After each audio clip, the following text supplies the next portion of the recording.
అమ్మమ్మ పొలానికి బఠానీలు తెచ్చుకుని బుట్టలో వేసుకుని నడుస్తూ ఉంటుంది. అయితే ఆమెకు తెలియకుండానే బుట్ట నుంచి కొన్ని బఠానీలు నేలపై పడిపోతాయి.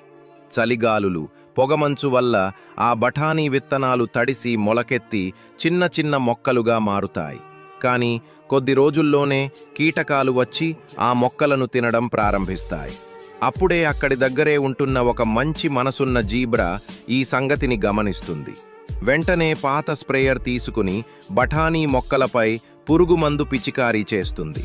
క్రమంగా మొక్కలు ఆరోగ్యంగా పెరిగి తాజా బఠానీలు కాయడం మొదలవుతుంది. జీబ్రా చాలా సంతోషిస్తుంది. కొన్ని నెలలు గడిచాక బఠానీలు పూర్తిగా పండిపోతాయి. ఒకరోజు అమ్మమ్మ తిరిగి పొలానికి వచ్చి పండిన బఠానీలు కోసి బుట్టలో వేసుకుని ఇంటికి తీసుకెళ్తుంది.